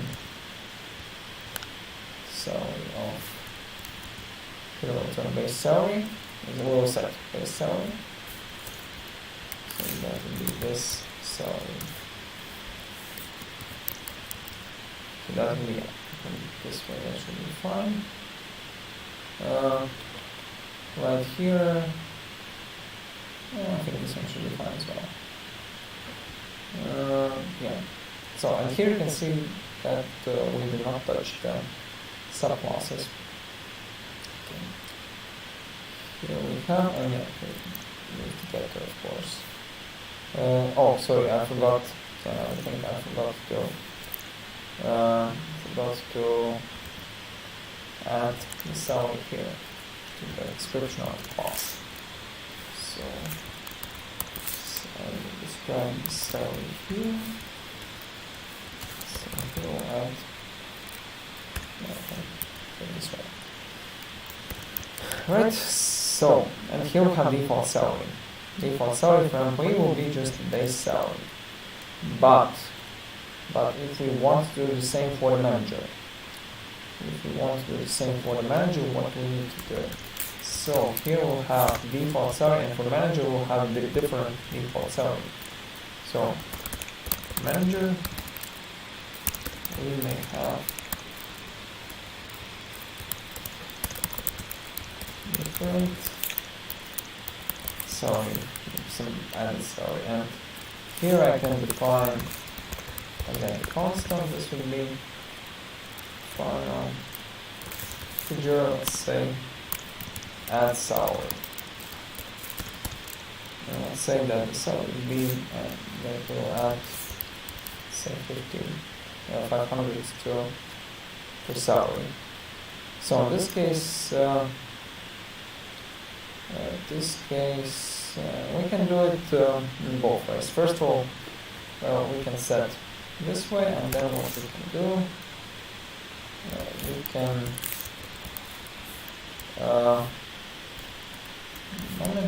think. Here we have default salary.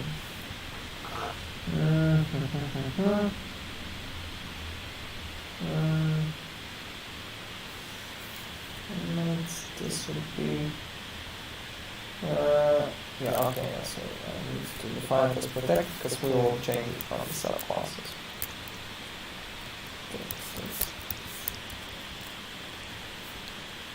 Yeah, so since we will to define it, to change it in the subclasses, we need to define it as presented. Okay, and right now I will set it differently. And what will I do? I will just simply so here I can set it, and I can maybe let's do it as well. This way I will I'll call another get default salary. And here I will return default salary.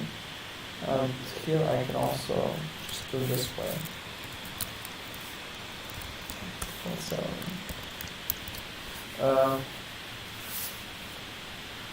So I can do it this way, and here I will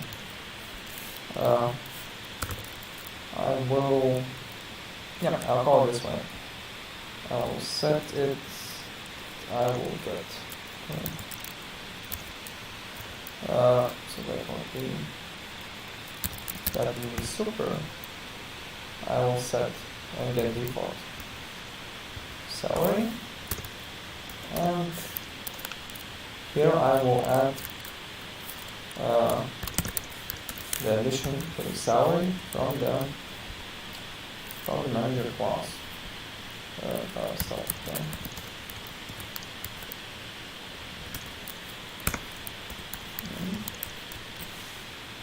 Okay.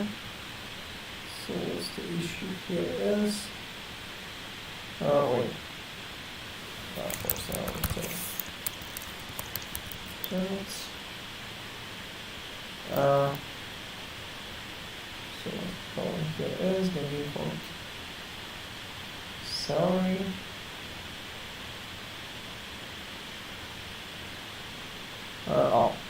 Sorry. Sorry, not return, but yeah, of course, this will be the salary. I want to set salary. We want to set, so we override, and here we have different default salary. We use the salary from the superclass, and we also add some little bit more. The same can be done for get default salary, and here I will return default salary from the superclass, plus I will add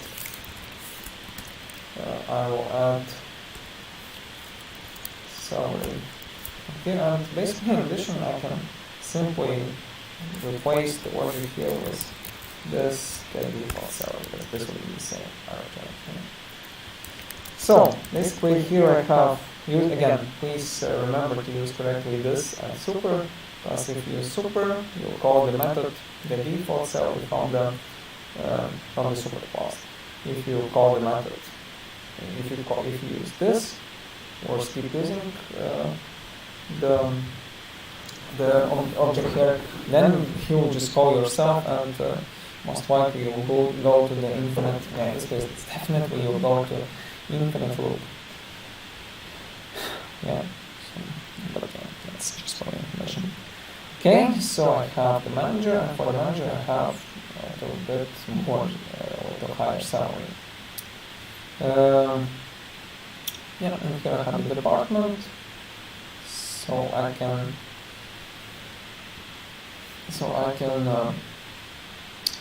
use it. And how will I use it? I will maybe I can use getters for the department, but as I said, we will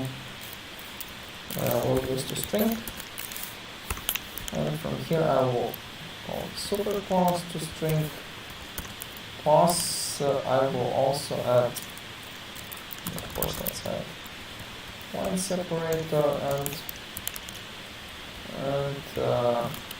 find department. And department will be this department.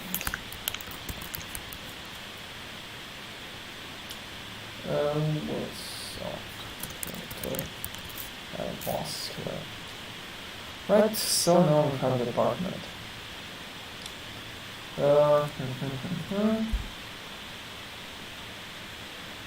Yeah. Okay. Moments.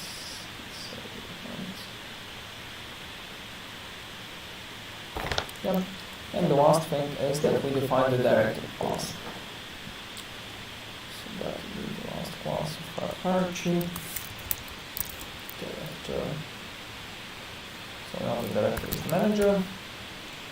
So we find that it extends to manager. In addition to what we had before, so maybe let's first we get clear with the constructors, because the constructors, since we have parameterized constructors, we should redefine them, because otherwise we will not be able to pass the values to them. So right here, also need to pass the department,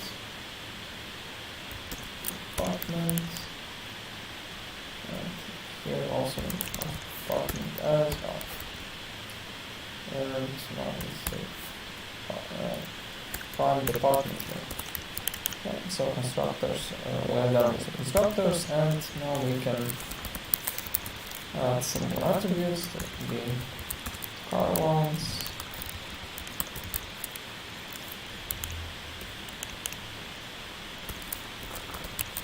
And also, there's the method. Right. So we can increase allowance, so that would be, maybe by default let's start with 0, and we can also define it here. So we can define default values from here, or we can also define them for a constructor. There is no difference. In general, we don't want to change anything, but yeah. So here I can add one more option. This would be I can define it for both constructors actually, because this is double, so this will not confuse.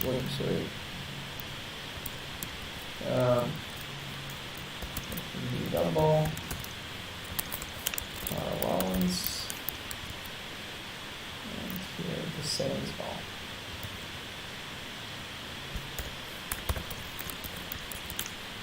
So here, and I will set here.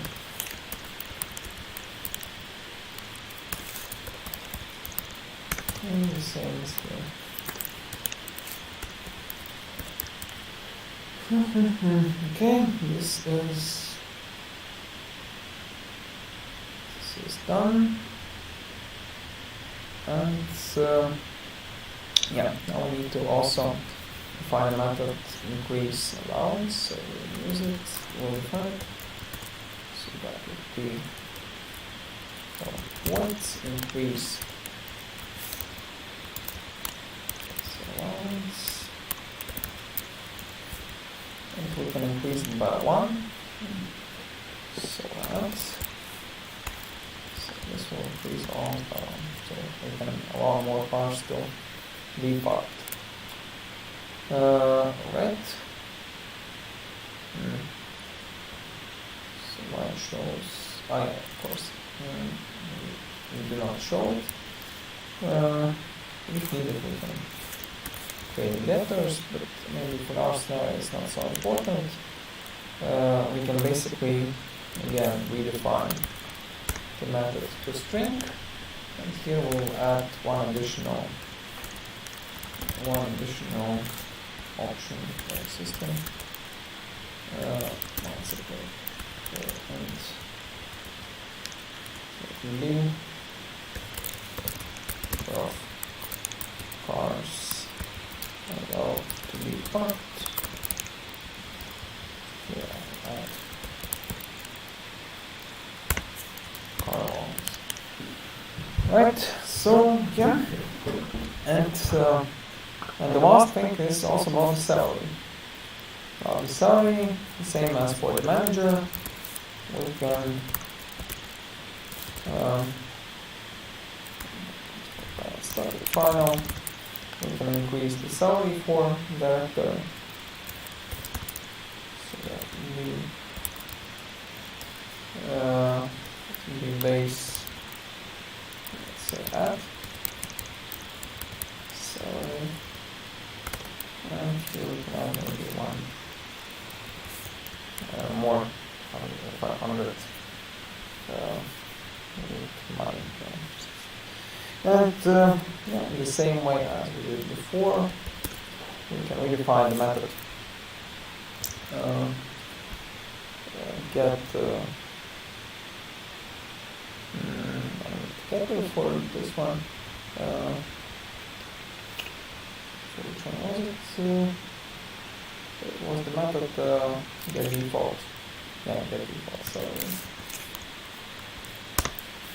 and right here we can use the superpost edition for the manager.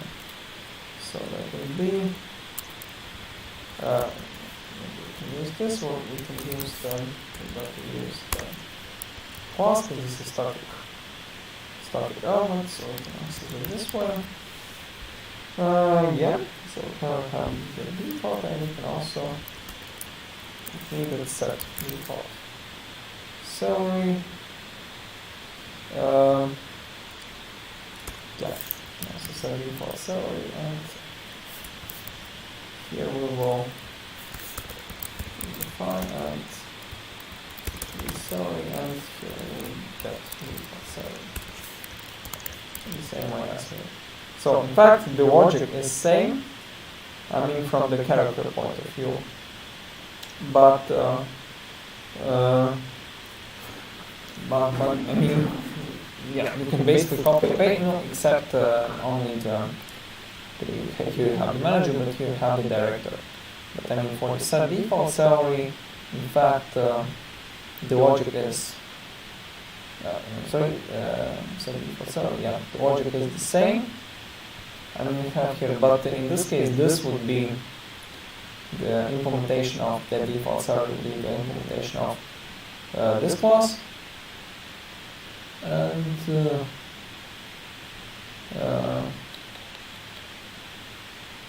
but from here this would be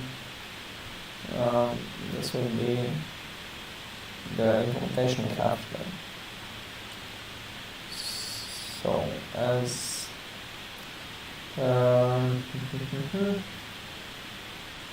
let's have the examples now, and we will see how it looks like. So that will be execute. So let's maybe as an example create character, and here I will create the director first way. So name would be then I will use random name generator.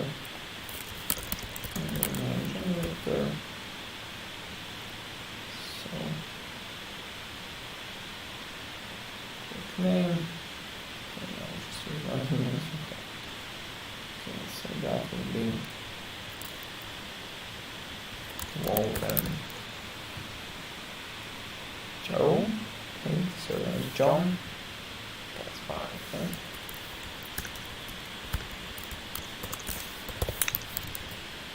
Date of birth, I can create the character from here, so this would be, let's say,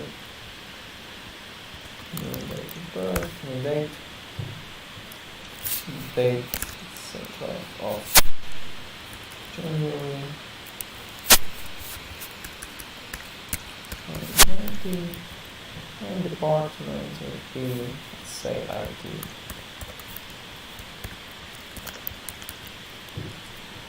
Right, so this is here we define the director, so it means that maybe I will set default salary, and let's let's see. Let's see, what do we have here? Let's see what we have here. And run. So we have the information and then surname for date of birth. I forgot to. So that comes from the person class. I forgot to mention the. Sorry. Moment. Why do? Oh, sorry. Yeah, we don't need name, surname, and date of birth here. We will also need to define to take them from the super class. So I missed this one. But yeah, we have different options here, but this will be more correct if we define them this way. Okay, and so for the date of birth, we will have text here. Okay, now it should be better. And sorry, of course, execute. So here I have name, surname, date of birth, salary, and department, and number of cars to park.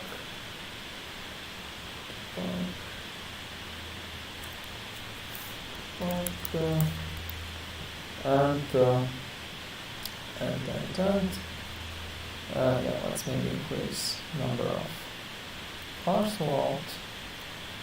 Just to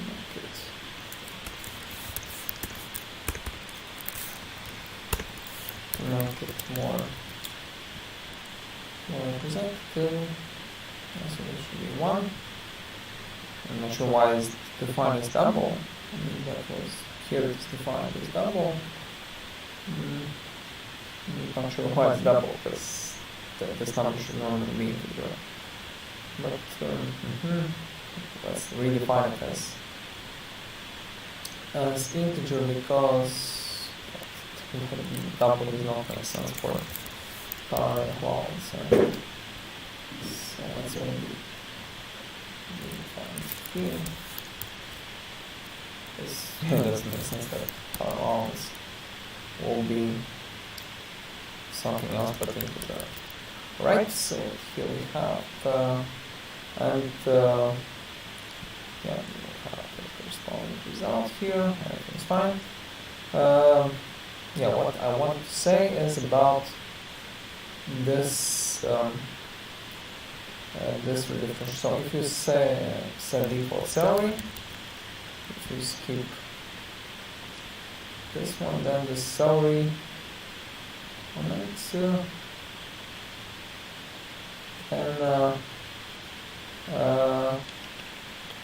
okay, yeah. So that's why. Yeah, this is actually a really interesting thing. Is that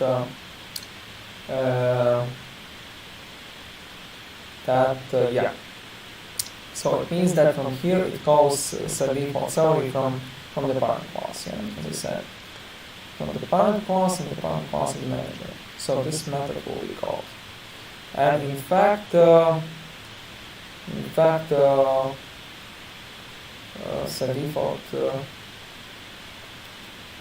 And yeah, in fact, get default salary will be called from. So it actually means that this one.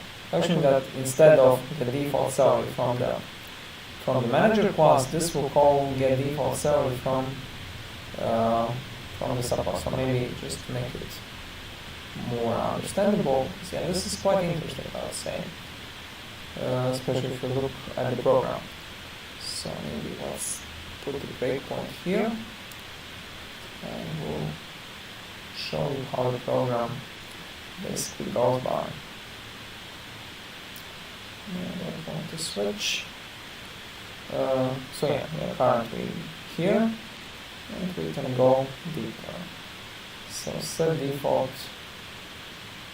salary, and we are in the manager class. Right, so we are in the super class of the director class. And here we have this method get default salary defined here inside the manager class. But if you go deeper, you actually go back to the director class.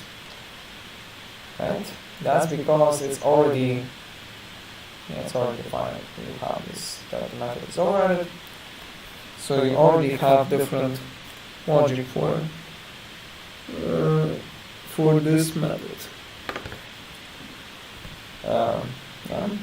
So that's why this is actually not needed. You can see here.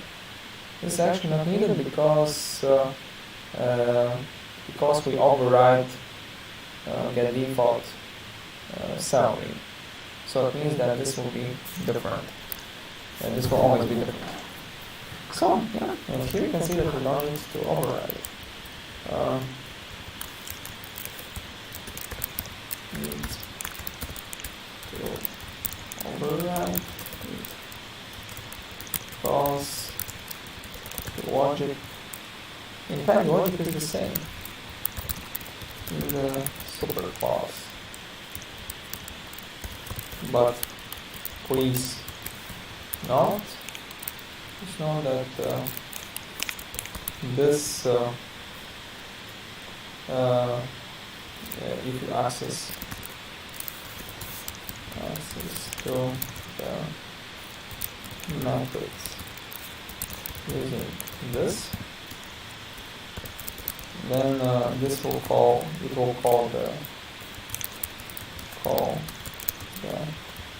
implementation to override, let's say, the last one you override. In this case, you override in the object you are working with. So yeah, this may be a little bit tricky when you work with large classes. Because in this case, this calls super. Okay, that makes sense that it calls something really super class. But if we are in the manager class, then in this case, this is this get default salary, but it actually calls different method, which is in director class. Yeah, so this may be such mix. Please don't be confused. But yeah, this is quite a great example to understand it. Yeah, in fact, get defaults.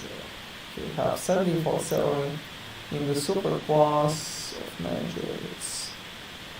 It's employee. Yeah, in fact, this one is also not needed.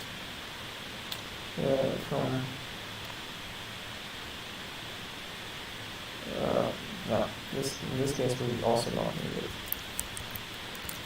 Also need because this will call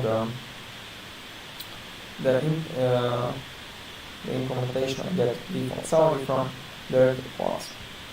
So I'll say this. I agree that this may be quite tricky to follow all these things, but in fact you'll have the correct result because when you, again, every time you work with the hierarchy of the classes, then this does not refer to this as the class. So in this case, get default salary method, which will be called there, in the final program. It's not. You cannot be 100% sure that this will be the method from the actual this class. In fact, this will always be the method. This will always be the method. The method from the object we are working with. So if you create the object of the director, then this will be the method defined in the class director. If it's the employee, then this will be this will call the method get default salary from employee class and so on. So every time this does not refer to the class.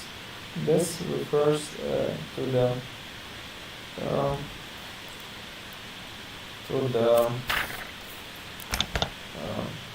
current object.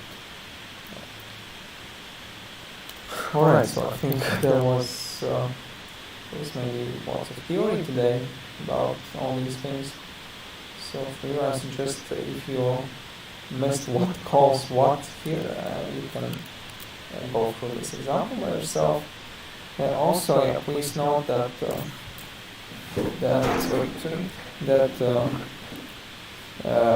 have home task for Monday. So not the only week. So please finish it. Those who have not, some of you already done it. I have not checked it yet, but I think I'll check it at the end of this week. I mean during the weekend. And then also I'll share the results with you as well. And also, please, if you want to do some additional tasks, you can do extra activities. You'll get extra points there for them by completing them, and you'll have better final result. Okay, thank you very much for your attention today. I think we will not manage to take new topics today. So yeah, that's why please finish your home task and then meet you on Monday then. Bye.